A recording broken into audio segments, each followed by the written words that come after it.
My name is Kenny Johnston. I'm the Senior Director of Product Management covering the Ops section. I'm here for the Ops section group conversation.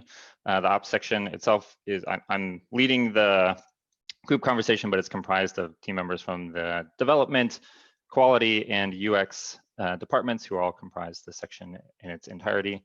I recorded a short video for intro, so we will go straight into questions. Sid, you had the first, looks more like a statement. Yeah, it's a statement, but that's okay if it's a thank you. I love the new code coverage graph. I tweeted about it. I'm super excited about it. I think it's a great addition to GitLab as a tool, and it will really help our users. Also, the second one, we were a strong contender in the CDRA, continuous delivery and release automation, which is great. What would it take for us to become a leader there, like Cloudbees is? Jason, do you want to cover that? Or I know Jackie's actually shadowing, but Jackie is pretty familiar as well. I didn't see Jackie on the call. I know there's been follow-up since the report came out where we had documented what kind of like next steps were. Jason, do you want to comment on that? Yeah, sorry, Kenny. Jackie and Ori really drove that one, so they would be best suited to give an update there. One thing I do know is I think this is correct. There will this is a public live stream, so I'm not going to say that actually. I think there's a question mark about how much the CDRA as a category will continue, because some of the analysts are moving more towards it, CDRA being part of a broader DevOps platform and combined with CI. But I think there was great feedback from that CDRA review that gave us some insights into where we need to continue to improve. Yes, where's the DevOps platform as a category? We created that. Now it's up to Gartner and Forrester to create the report for it. They have one. I don't know if you're aware, Sid. I have it. This report sitting on my desk. It's a Gartner report called "The Future of DevOps Tool Chains Will Involve Maximizing Flow in IT." It's a Gartner word jumble, but they're talking about creating a new category for value stream delivery platforms, which is like essentially the category we created. So yeah, that's great. That's exciting. I can link to that report. That's cool. And that's not it's a report at this point, and it might become like a magic quadrant in the future. Correct. Yeah, we actually had specific discussions with them about timing, but. Cool. Yeah, don't say anything that they don't want to have public, but that's exciting. And one thing that we will do for sure, Sid and Kenny, is we always do kind of like a little write-up afterwards, and I know that that's in progress. So there'll be something that comes out soon with Jackie and Ori participating in that. Awesome. Well, she's a shadow, so I'll bother her later this day as well. Jason, that's the next question. Hey, so I got a quick one for you. In regards to package, where do we stand in the investigation for Linux package repositories? I get this one a lot as somebody who's involved with distributions and distributions that are trying to use GitLab, or packages that want to ship, I should say, software packages that want to ship. I know we talked about it in the past, but it's kind of like I haven't been able to keep up with it with everything going on. Yeah, and so I'm not going to be able to answer that exact question. I see Daniel Croft on the call. Daniel, I don't know if you have any specific insight. Tim Rizzi, the product manager, is not on the call. Yeah, thanks for the question, Jason. What recently happened, we adjusted our priorities a little bit around the North Star metric that Tim worked to create. And that's meant that we've put that effort on hold. We had done a lot of work over the last quarter, adding package managers that have seen a lot of traction, but that's also meant new code has resulted in a little bit of work, making sure those are great experiences for our customers. And so that's been pushed off a little bit. I will try to go find the epic where that's communicated so that we have a reference there. But I believe it's pushed off at least until a few months, if I'm remembering correctly. But let me go find the epic. Yeah, and I can say thematically the package. Sorry, Jason, I spoke over you. Go ahead. I was just going to say that the team's been focusing on making on basically the ones that are making us deals essentially, and so the ones that we've got customers who are asking for right away. But in the meanwhile, they're working on making it so that anybody can contribute one of these things pretty easily. And Linux package managers has to be one of the ones that's probably more straightforward than some of the others. One of the things they're doing soon is making a bare file repo that you can just kind of put any file in. Basically, like a very thin veneer over S3 or something like that. And that will be such a minimal implementation that I think people will be able to take that and just very easily swap out, a file copy over the network with a package fetch or whatever, a package push. And so I think once we get that done, we'll be making good progress on community contributed ones, and that's where I would sort of expect Linux to come in. And some of the other ones that are a little bit more niche, not that Linux is niche, but some of the other ones that are popular, but only amongst a small group. Like Rust or Cargo for Rust is one that's a little more niche, but has a lot of community support. Yeah, that all If makes there's- perfect sense. If there's significant interest in the Linux or the Debian packages, what is the way to coordinate that? Is it, I assume there's an issue marked accepting merge requests.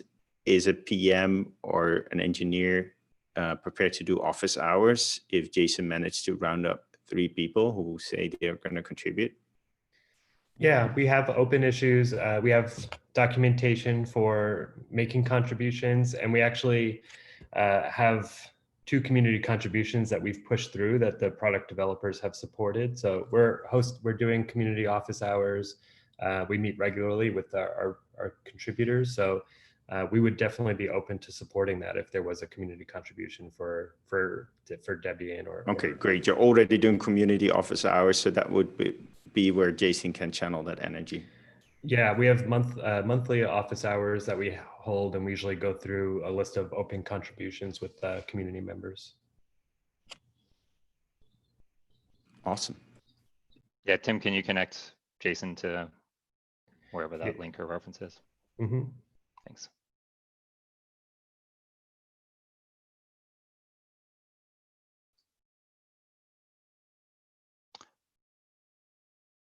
I don't see any other questions. I did want to say we had to reschedule this because of a gaffe on my part. So some of us not having team members available to be present is on me. And then I did, if we have, oh, somebody's got a question. Sam, go ahead. I was going to say if we don't have questions.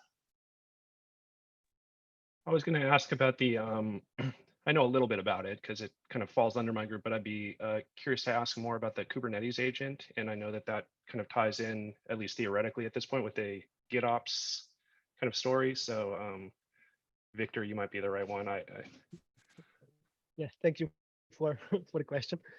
Do you have any specific thing that you are interested in, or you would like to get a current status and plans kind of answer? Yeah, I mean, kind of the, like, for example, I've seen Kenny in some of the analyst calls, they ask about GitOps, and there's sometimes a discussion about push versus pull, and we describe our model as, kind of a push model into the cluster.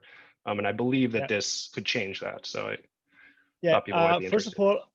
First of all, I really would like to emphasize our marketing team's communication on GitOps, because I think they really hit the head of the nail there, which is that how Weaveworks defines GitOps is actually, they just limit it to Kubernetes. And we make a really meaningful, at least I think it's really meaningful, redefinition of GitOps, which says that you should drive your ops from Git. And this is what GitOps means. It doesn't mean, it shouldn't be restricted to cluster management, to Kubernetes management, but it can be used for any other scenario as well. And I think this is important, and it's important to understand how our marketing team thinks about GitOps. Besides this, we still have the agent there, clearly, which will allow us a kind of pool-based approach, but we don't want to break totally away from the CI/CD. We don't see yet where the current CI model will fit. We know that, for example, we will have a configuration for the agent, which will inherit mostly the syntax of the current CI setup, like underscores and includes and stuff like that. Clearly with totally different keys, because before script is not that meaningful there. But basically, the idea is that right now we are integrating a tool so-called GitOps engine, which actually drives Argo CD and Flux as well. So we are getting all the benefits that these tools already have, and we can build upon that. One of the things we figured out when we had the design sprint is that we don't want to compete with the community because the community will win. We want to build on top of the community. And this is how we approach the whole Kubernetes integration question, basically, that whenever possible, we want to build on the community. So yeah, otherwise, where do we stand? You might have seen the first demo video from Mikhail. It was posted yesterday, I think. So we have a development environment where the agent watches changes, actually your cluster in the agent watches changes in a Git repo, and we synchronize automatically. We can notify you if there is a configuration drift and stuff like that.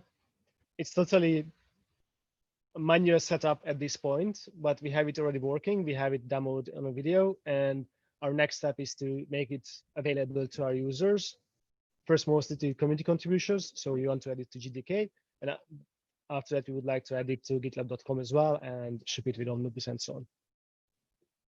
Is there a security benefit to that approach, or is it perceived in the market? Is it? Yeah. Yeah, definitely. So the core driver of all this development effort was actually the current limitation of our Kubernetes integration, which is that every user whom I talked to said that we are not happy having cluster admin rights given to GitLab. We are not happy to opening up our production clusters, no, not the production, but development and internal clusters to the internet. And even though we tell them that you just have to whitelist GitLab your IPs and so on, they said, yeah, I understand it, but I'm still not happy to do that. With the agent, they don't have to do that because basically it's an agent. It acts on behalf of GitLab inside the virtual networks. So we can overcome these problems. And they can, with the setup of the agent, they can benefit most if they still provide cluster admin rights, because then we can do our work as much as we are able to, but they can restrict it already.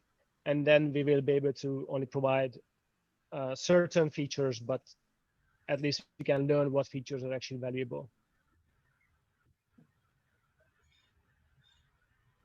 Thank you. So yeah, security was the driving force. Thank you very much.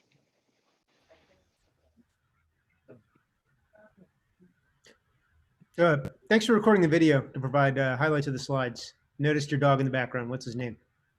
It's a she. Her name's Petrie. Like the dish or the pterodactyl is where my kids got the name from Land Before Time. She's a Great Dane. She's asleep. I said her name and she didn't wake up, which I'm surprised. Sid. Oh no, yeah, Sid. You're the next question. Which number? 7. Thanks. Do we see containers as part of the package registry? I could answer that if you want. Yeah. Can you say more? Yes. I think this is about. I linked a slide, and the slide in your is package metrics charts, you only list the non-container registries. Okay. Yeah. The reason for that is that our North Star metric is related to the package registry. We have better metrics, for more fine-tuned metrics for package. We do have some container registry metrics. We track basically API events of when images are deleted or repositories are listed. But tracking when images are, how many images are published or installed has been a bit more of a challenge because of the way the container registry is architected. We're working with this makes sense. Sorry, I was confused about our naming. I'm like, oh, the package section should feel like that is part of the package registry, but that's not how we designed our naming. So I was just confused. Sorry. Oh, okay. Thanks for that. It was really cool to see all the active user slides. It's great that we're focusing more on usage over new features that might have very few users. So really cool to see this data in the presentation. Slide 37 is a nitpick that's not totally fair, because it says Elasticsearch Monitor in the slide, but it still says Elasticsearch. So I think our preferred term was either use global search or something else, or log search. So it would be Elasticsearch log search instead of Elasticsearch monitor. Yeah, and I think the managed app that we install is called the Elastic Stack. So we've been trying to stay clean on the delta between the managed app install and the usage of Elasticsearch at a omnibus installation level to enable global search. Yeah, this is super hard. It's so confusing. But imagine if it's confusing for the PMs, how confusing it is for our end users and customers. Yeah, I mean, and I think we all in the monitor section or stage see that every day, because users or customers will come and ask, hey, we have this question about Prometheus alerts at the instance level or Elastic at the instance level. And it is really important that we are crisp on our language to make sure we distinguish between the two. Yep, and I'm totally willing to make the things move up a bit and make it even more crisp and have a bit fewer words, but open to merge request. Last thing, thanks for calling out Juneteenth. It's a special day today. This is not the meeting about that, but I appreciate it showing back up in the slides. That was great. Yeah.